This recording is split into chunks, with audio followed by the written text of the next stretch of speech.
घरे सब बेले दुईटा शंख रखिए गोटे शंख पूजा पाई गोटे शंख बजेबा पाई।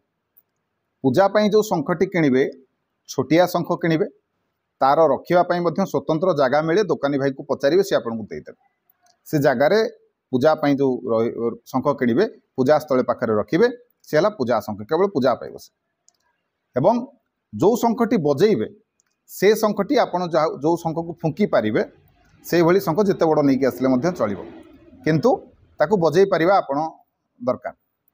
सेपरी मन रखु संध्या समय जो शंख बजे सारे संध्या समय पूजा कर सारे शंखरे पानी भर्ती करके रखिए ना शंख को धोईकी रखिए।